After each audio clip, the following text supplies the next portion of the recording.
एक कहानी जो कि पूरे मनुष्य के व्यक्तित्व को समझने और सोचने पर मजबूर कर देती है। एक कहानी जिसने भी अपने जीवन को बदलना है ध्यान के जरिए, उसके लिए अहम है। यह कहानी ऐसी है जो किसी व्यक्ति को ध्यान की शुरुआत करने से पहले जाननी जरूरी है। काश अगर कोई व्यक्ति ध्यान करता है, ध्यान में आगे बढ़ना चाहता है, वो इस कहानी को सुन पाता तो वह आगे बढ़ पाता। लेकिन यह दुर्भाग्य है,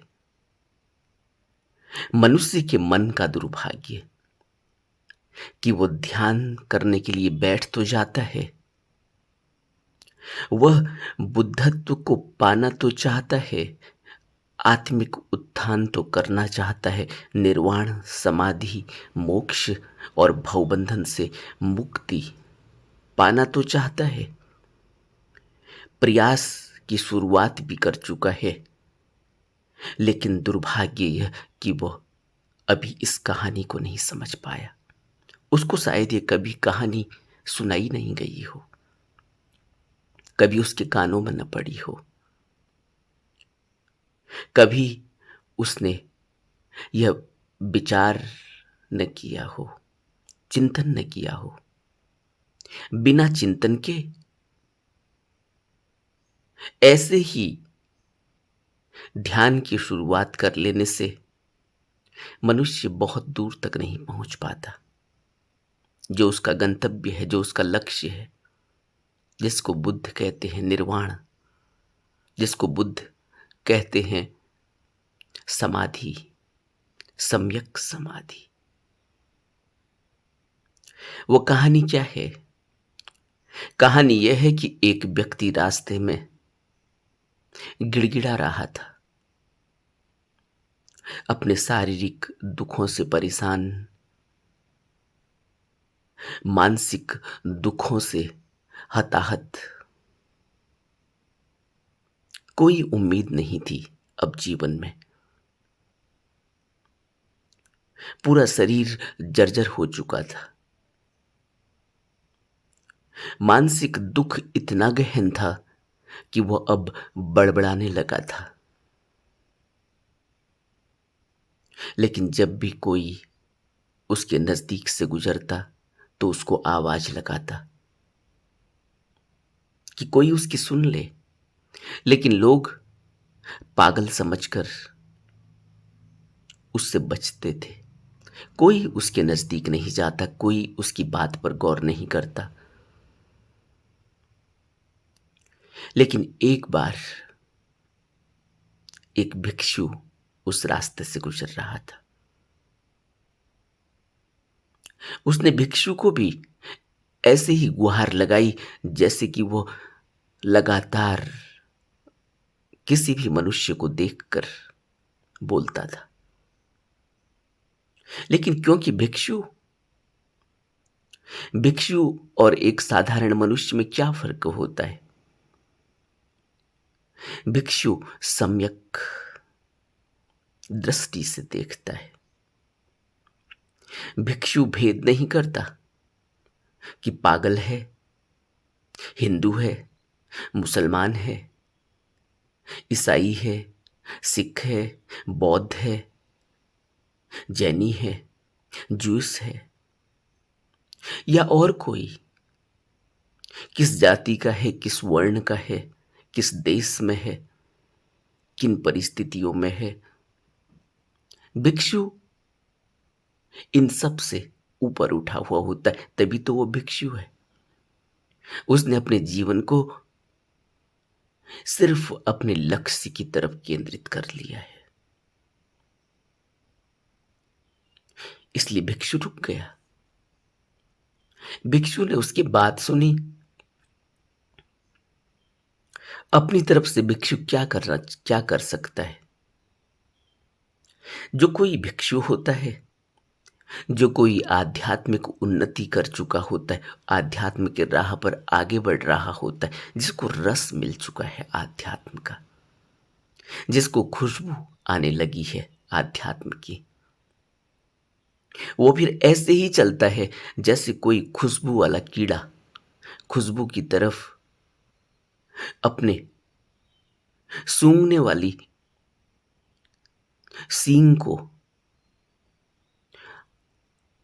आगे बढ़ाते हुए चलता रहता है, या कोई भौरा जिस तरफ से खुशबू आती है उस तरफ को उड़ान भरता है। ऐसे ही भिक्षु केंद्रित होता है अपने लक्ष्य के लिए। भिक्षु को उसकी बात समझ में नहीं आई, लेकिन भिक्षु का उद्देश्य तो यही है कि जो उसे मिला है वो सबको मिलना चाहिए।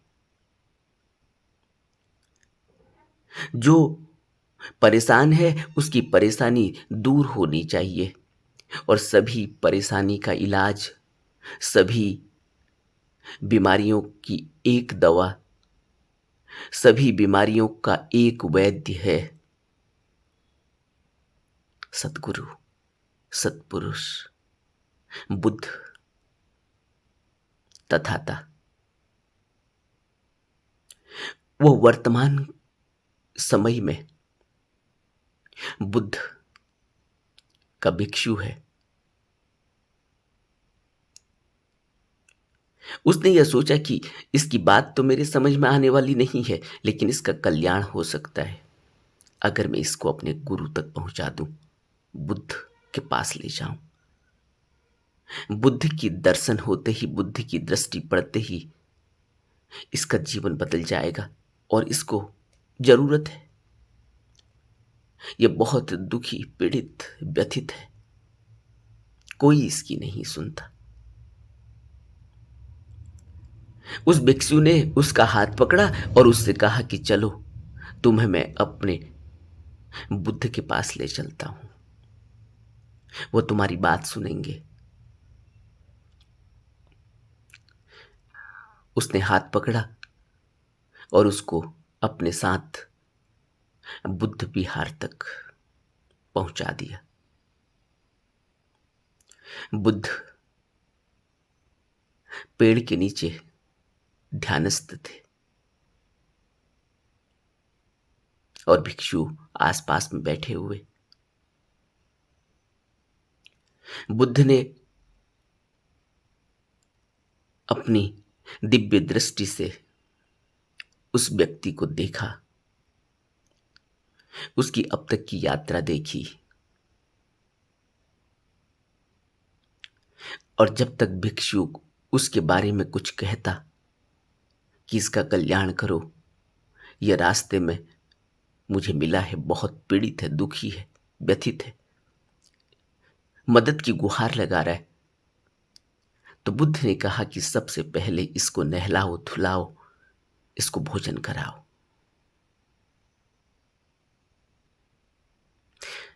बुद्ध की इतनी सी बात सुनकर सभी लोग, सभी भिक्षु जो भी आसपास में थे, उन्होंने एक स्वर में बुद्ध से पूछ लिया कि ऐसा हमने कभी पहले नहीं देखा कि आपने कहा हो कि पहले इसको भोजन कराओ, इसको नहलाओ, धुलाओ। ऐसा क्यों?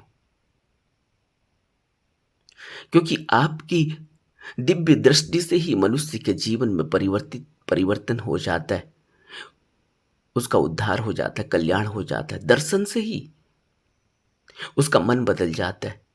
लेकिन आपने इसको यहां बैठने की इजाजत देने से पहले ही कह दिया कि इसको पहले भोजन कराओ। बुद्ध ने कहा कि अभी इसका पेट खाली है और अभी इसकी समस्या का जब तक समाधान नहीं होगा तब तक जब तक इसके पेट की भूख शांत नहीं होगी, तब तक इसको कुछ नहीं समझ में आएगा। पहले इसकी पेट की भूख शांत होनी चाहिए, तब ये समझ पाएगा, सुन पाएगा, तब इसका मन केंद्रित हो पाएगा।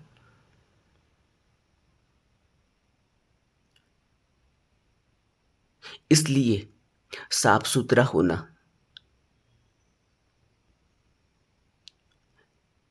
पेट में भोजन होना बहुत जरूरी है, ताकि वो फिर मन को केंद्रित करके चिंतन कर सके, मनन कर सके। लेकिन अगर कोई व्यक्ति गंदगी में घुसा हुआ है, बीमार है, दुखी है, उस व्यक्ति को तुम अगर आध्यात्म सिखाने लगो, आध्यात्म की चर्चा करने लगो, तो उसको कुछ समझ में नहीं आने वाला। और यह कहानी इस बात का प्रमाण है कि एक ध्यान के लिए तैयार होने वाले व्यक्ति को भी सबसे पहले साफ सुथरा होना पड़ेगा।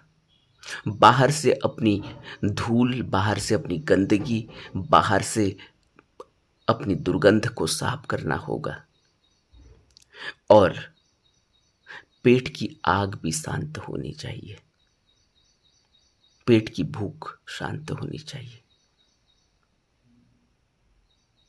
हम ध्यान करने के लिए आ गए हैं, हमने ध्यान कई सालों से शुरुआत कर दी है ध्यान की, लेकिन अब तक हमने नहा धोकर अपनी दुर्गंध को साफ नहीं किया, अभी हमने साफ सुथरे कपड़े नहीं पहने।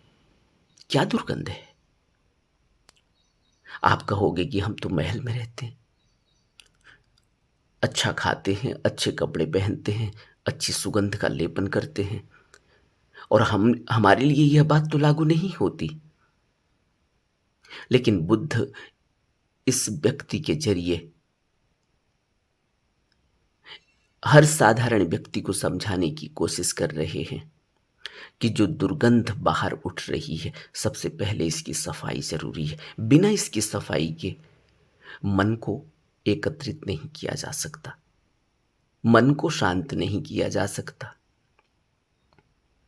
क्योंकि यह दुर्गंध परेशान करती रहेगी, क्योंकि यह सड़न मन को केंद्रित नहीं होने देगी।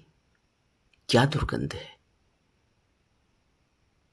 दुर्गंध है कि मैं बौद्ध हूं, दुर्गंध है कि मैं जैनी हूं, दुर्गंध है कि मैं हिंदू हूं, दुर्गंध है कि मैं ब्राह्मण हूं, दुर्गंध है कि मैं किसी और जाति का हूं, किसी और देश से हूं, दुर्गंध है कि मैं ऊंच हूं, दुर्गंध है कि दूसरा नीच है, दुर्गंध है कि मेरे पास खूब पैसे हैं, दुर्गंध है कि मैं दूसरे आदमी से बेहतर हूं। कुछ दिनों पहले मैंने किसी वीडियो में मन के ऊपर बात की और हवाला दिया कि कृष्ण ने कहा कि अर्जुन के पूछने पर कि यह मन तो हवा से भी ज्यादा तेज है, आप इसको रोकने की बात करते हैं, यह असंभव है। और मेरा जैसा योद्धा, मेरा जैसा धनुर्धर भी इस मन को नहीं जीत पाता, और आप कह रहे हैं कि यह हवा की तरह तेज चलने वाला मन काबू करना चाहिए, यह असंभव है। लेकिन मेरी इस बात को जो ध्यान कर रहे हैं, ध्यान कर रहे हैं, ध्यान की तरफ इंक्लाइंड हैं, बुद्ध के धम्म पद को सुन रहे हैं, बुद्ध के उपदेशों को सुन रहे हैं, धम्म श्रवण कर रहे हैं, किताबें भी पढ़ते होंगे, लेकिन वो दुर्गंध हटती नहीं कि कृष्ण की बात कैसी कर दी, क्राइस्ट की बात कैसे कर दी, बुद्ध की बात होनी चाहिए। बुद्ध ने भी यही कहा कि मन हवा से तेज है, इसको रोकने के लिए अथक प्रयास करना होता है, उद्यम करना होता है, ब्रह्मचर्य का पालन करना होता है। और कैसे यह मन रुकेगा? सभी संतों ने, सभी ज्ञानियों ने ध्यान के अलावा कोई और उपाय बताया नहीं, लेकिन क्योंकि दुर्गंध इतनी ज्यादा है, सड़न इतनी ज्यादा है कि मन से वो बात निकलती ही नहीं कि मैं तो ब्राह्मण हूं, या मैं दूसरी जाति का हूं, मैं नीच जाति का हूं। मैं कैसे सुन पाऊंगा कि कोई ब्राह्मण ने क्या कहा है, कोई जिनको भगवान माना जाता है उन्होंने क्या कहा, कुछ अवतारों ने क्या कहा, संतों ने क्या कहा। हम तो नहीं मानते उस संत को। जब तक हमारी ऐसी दृष्टि है कि दूसरा अलग है और मैं अलग हूं, तब तक ध्यान घटित नहीं हो सकता। जब तक हमारी यह मान्यता है कि मैं इस देश का हूं, दूसरे देश से मुझे क्या लेना देना, जब तक मेरी यह मान्यता है कि मेरा यह धर्म है, यह मजहब है, दूसरे मजहब और दूसरे धर्म से मुझे क्या लेना देना, जब तक मेरे अंदर यह दुर्गंध है कि मैं जो कर रहा हूं वह ठीक है, दूसरा गलत है, तब तक हम ध्यान के मार्ग पर आगे नहीं बढ़ पाएंगे, एक कदम भी आगे नहीं बढ़ पाएंगे। और ये जो मजहब है, ये जातियां हैं, ये वर्ण हैं, ये सामाजिक मान्यताएं हैं, आडंबर, दिखावा, कुरीतियां, रीति रिवाज, जिसका बुद्ध ने खंडन कर दिया, शुरुआत में ही खंडन कर दिया कि अगर कोई व्यक्ति ध्यान के मार्ग पर आगे बढ़ना चाहता है, सबसे पहले उसको इनसे ऊपर उठना होगा। अगर अब तक भी हम किसी भी इस तरह के उलझन में हैं, तो ये समझना चाहिए कि अभी बुद्ध की बातें हमें नहीं समझ आएंगी। अभी किसी संत की बात, किसी सदगुरु की बात हमें समझ नहीं आएगी, क्योंकि हम उसके कपड़े देखकर, उसका लिबास देखकर, उसका पहनावा देखकर, उसके जिस भी मजहब में वो पैदा हुआ, क्योंकि कहीं तो कोई पैदा होगा इस धरती में, कहीं तो कोई पैदा होगा, और जहां भी वो पैदा होगा उस कबीले के हिसाब से वो दूसरे कबीले में अलग है। पहले कबीले हुआ करते थे, एक कबीला दूसरे से अलग होता था, फिर वो कबीले धीरे धीरे मजहब बन गए। किसी ने किसी संत को फॉलो किया, किसी ने किसी संत को फॉलो किया, किसी ने किसी अवतार को फॉलो किया, किसी ने किसी अवतार को फॉलो किया। धीरे धीरे वह कबीले, वो छोटी छोटी, छोटे छोटे लोगों के गुट, फिर इस तरह से धीरे धीरे अलग अलग मजहबों में उतर गए। कोई अग्नि की पूजा करता है, कोई पानी की पूजा करता है, कोई हवा की पूजा करता है। किस तरह से हम अपने इतिहास को अगर देखें तो पाएंगे कि मनुष्य किस तरह से आगे बढ़ा है। और आज हम जहां पर खड़े हैं वहां भी अब वही जो फर्क पहले दिखाई दिया कि कोई आग की पूजा करता है, कोई पानी की, अब पानी की पूजा करने वाला आग की पूजा से बचता है। आग की पूजा और पानी की पूजा करने वालों में मतभेद है। वो तब भी था, वो मन की बीमारी तब भी थी, वो मन की बीमारी आज भी है। आज जो हवा और पानी की और सूरज की और चांद की पूजा करते थे, मतभेद उनमें होता था। आज वही मतभेद मजहब में दिखाई देता। वो कहता है मैं बौद्ध हूं, मुझे क्या करना है, किसी और संत ने क्या कहा, किसी अवतार ने क्या कहा, किसी महापुरुष ने क्या कहा, मुझे क्या करना।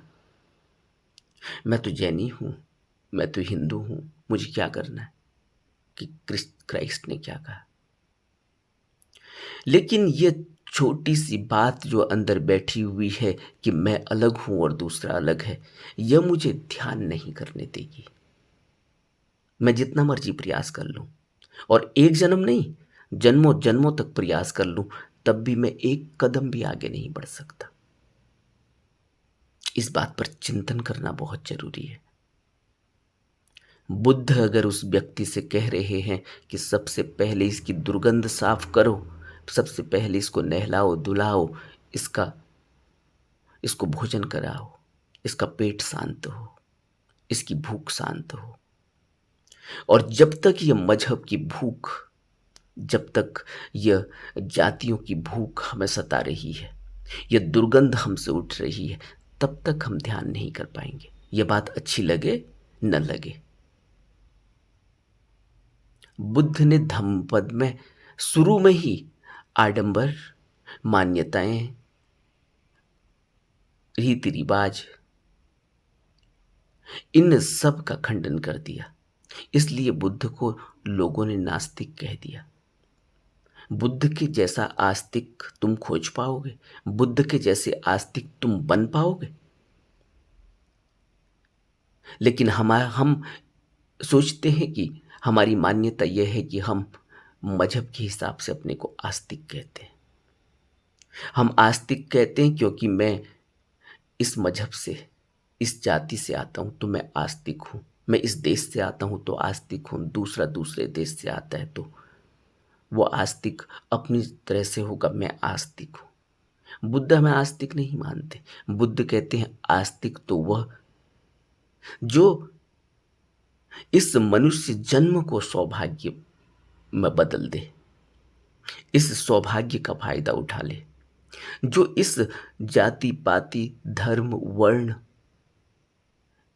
और भेद से ऊपर उठ जाए, रीति रिवाज मान्यताएं आडंबर दिखावा इससे ऊपर उठ जाए, तब उस चिंतन के बाद वह ध्यान की तरफ पहला कदम बढ़ाता है। इसलिए बुद्ध हमें जो तरीका बता रहे हैं ध्यान का, वह कुदरत में हर जगह है। कुदरत, ये पूरी कुदरत, हवा, पानी और अग्नि यानी तेज, इनसे चल रही है। बुद्ध ने जो हमें चार धातुएं बताई, उन चार धातुओं पर सभी प्राणी टिके हुए हैं। ये चार धातुओं पर प्राणी टिके हुए हैं, हवा, पानी, अग्नि, धरती। और हम ये अगर यह सोचें कि हमारी हवा ठीक है, दूसरे की हवा ठीक नहीं, हमारा पानी ठीक है, दूसरे का ठीक नहीं, लेकिन हमें यह पता नहीं कि जिस सांस को मैंने लिया, उस सांस में कौन सी हवा मैंने ली, वही हवा तो अभी किसी दूसरे ऐसे व्यक्ति से निकली है जो दूसरे मजहब का है। उसी हवा से तुम जिंदा हो अब। और यह पानी और यह अग्नि और यह धरती, यह भेद नहीं करती कि कौन किस मजहब का है, कहाँ पानी देना है, कहाँ वर्षा होनी है, कहाँ सूरज की रोशनी पड़नी है, कहाँ नहीं पड़नी। और सब इन चार धातुओं से जिंदा हैं, सभी प्राणी, मनुष्य ही नहीं, सभी प्राणी। इसलिए बुद्ध कायानुपश्यना में हमें धातु मनसिकार के बारे में बताते हैं कि तुम पहले कायानुपश्यना में इस धातु मनसिकार को समझो, धातुओं को समझो कि इन धातुओं से किस तरह से तुम्हारा शरीर बनता है। और जो व्यक्ति या जिसके अंदर भी इस तरह का मन में कहीं कीड़ा उसको कुरत रहा है, उसको दीमक की तरह काट रहा है। जब वो ये कहता है कि मैं तो इस मान्यता में हूं, दूसरे से मुझे क्या। उसको यह पता नहीं कि उसके अंदर दीमक लगी हुई है, और यह मान्यता की दीमक उसको खोखला कर रही है।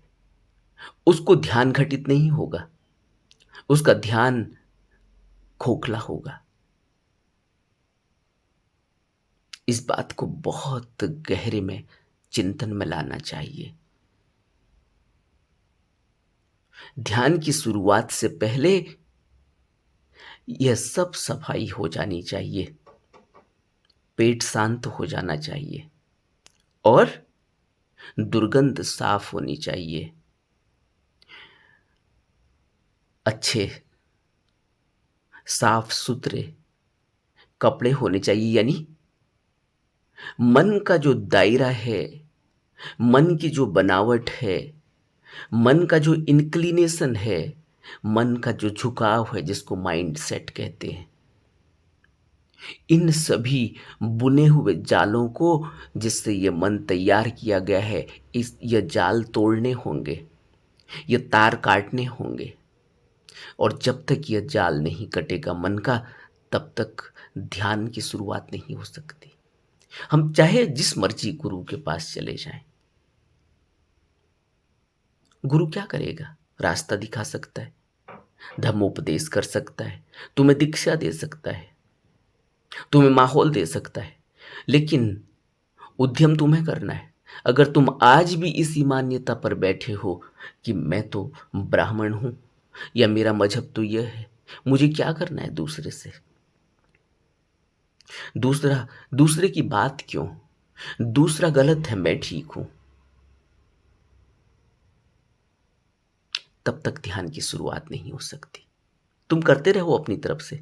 बहुत लोग अपनी तरफ से अपने घर में भी मंदिर बनाते हैं, उस मंदिर के कोने पर रोज सुबह शाम दिया जलाते हैं, पूजा अर्चना करते हैं, नाक रगड़ते हैं, कान पकड़ते हैं, माफी मांगते हैं, और दूसरे दिन फिर वही करते हैं, अपनी मांगों को मनवाते हैं, उसके लिए प्रयास करते हैं, नारियल चढ़ाते हैं, फूल चढ़ाते हैं, पंडित को बुलाकर पाठ पढ़वाते हैं,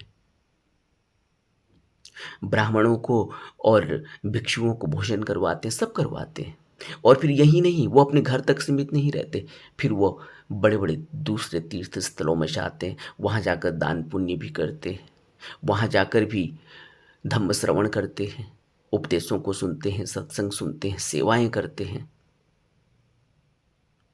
लेकिन अगर दुर्गंध साफ नहीं हुई कि दूसरा अलग है और मैं अलग, जबकि हवा, पानी, अग्नि और धरती सबके अंदर एक ही है, वही हवा मेरे अंदर वही दूसरे के अंदर जा रही है, वही तेज मुझे मिल रहा है, वही तेज दूसरे को मिल रहा है, वही पानी मुझे मिल रहा है, वही पानी दूसरे को मिल रहा है। और अगर यह भेद है कि मेरा पानी अलग, दूसरे का पानी अलग, मेरी हवा अलग और दूसरे की हवा अलग, मैं अलग और दूसरा अलग, तो ध्यान नहीं हो सकता, और यह प्रयास निष्फल हो जाने वाला है, विफल हो जाने वाला है, और यह जीवन व्यर्थ में चले जाने वाला है। इससे कुछ नहीं मिलेगा, और अंत में जब मौत आएगी तो हालत उसी सिकंदर की तरह होगी जो सिकंदर दुनिया जीतने चला था, और जब उसकी मौत हुई, मौत से पहले जब उसके हकीम ने कहा कि नब्ज टूटने लगी है, अब कुछ नहीं किया जा सकता, तो उसने कहा कि मुझे अपनी माँ से किसी भी हालत में मिलना है। लेकिन हकीम ने दावा कर दिया कि नहीं, नब्ज टूट रही है और हम माँ बहुत दूर है, इतनी दूर की यात्रा अब नहीं हो सकती। उसने कहा कुछ भी करो, कोई ऐसा रास्ता खोजो, मैं अपना आधा राजपाट देने को तैयार हूं, मुझे माँ तक पहुंचाओ, मुझे माँ से मिलना है। उसने कहा कि तुम आधा राजपाट क्या, पूरा राजपाट भी अगर दे दो, तब भी तुम माँ तक नहीं पहुंच पाओगे, क्योंकि नब्ज इतनी बची ही नहीं है। तब जब वो हताश हो गया, जब उसकी सभी जितना भी उसके अंदर होश था, जितना भी उसको विश्वास था, जब उसका सभी विश्वास टूट गया, तब उसने कहा कि ठीक है, अगर मैं मरता हूं तो मेरे जनाजे से मेरे दोनों हाथ बाहर निकाल देना, ताकि दुनिया को पता चल सके कि मैं खाली हाथ जा रहा हूं। मैं सिकंदर जो दुनिया जीतने चला था, वो खाली हाथ जा रहा है। यही हमारी हालत होने वाली है। हम भी इसी सिकंदर की तरह होने वाले हैं, जो जानते तो बहुत हैं, जो ये मानते हैं कि वो अच्छे हैं, बड़े हैं, उच्च हैं, और दूसरा ठीक नहीं, नीच है। दूसरे से हम बेहतर हैं, दूसरे की बात क्यों। उस आदमी की हालत वैसी ही होने वाली है। ध्यान की पूंजी उसे नहीं मिलेगी, उसके हाथ दोनों खाली रह जाएंगे, और रोता गिड़गिड़ाता हुआ वो विदा हो जाएगा कि उसका मनुष्य जन्म बर्बाद हो गया, उसको कुछ नहीं मिला, क्योंकि उसका ध्यान नहीं घट पाया। और ध्यान इसलिए नहीं घट पाया क्योंकि उसमें से दुर्गंध साफ नहीं हुई। और दुर्गंध क्या थी? दुर्गंध यही थी कि वो अब तक इन मजहबी मान्यताओं से, इन मानसिक मान्यताओं से, इन जाति पाति ऊंच नीच से, ये वर्ण देश काल और परिस्थितियों से अलग नहीं हो सका। वो इनमें ही उलझा रहा। और जिस किसी को भी अपने जीवन को बचाना है, क्योंकि जीवन ध्यान से ही बचेगा, जीवन बुद्ध की शिक्षा से ही बचेगा। जब मैं बुद्ध कह रहा हूं तो बुद्ध का मतलब गौतम बुद्ध नहीं, बुद्ध का मतलब है एक ऐसा सत्पुरुष, एक ऐसा सतगुरु जो वर्तमान में हो, जो हमें शिक्षा दे रहा हो, जो हमें धम्म श्रवण करा रहा हो, जो हमें वो हवा दे रहा हो, वो ऑरा दे रहा हो, जो हमारे साथ बात कर सके, जो हमें जान सके, जिसकी हम सुन सकें, जिसके सानिध्य में हमारे जीवन में परिवर्तन हो सके। लेकिन अगर अभी भी हम यही सोच रहे हैं कि वो गुरु नीच होगा, उच्च होगा, कौन से कोटि का होगा, कौन से कुल का होगा, कौन से देश का होगा, हमारे मान्यताओं के हिसाब से फिट होगा या नहीं होगा, तो अभी ध्यान की शुरुआत नहीं हो सकती। अभी जीवन में कुछ बड़ा घटित नहीं हो सकता। अभी जीवन ऐसे ही व्यर्थ ही जाने वाला है, कुछ मिलने वाला नहीं। जरूर विचार करना चाहिए। नमो बुद्धाय।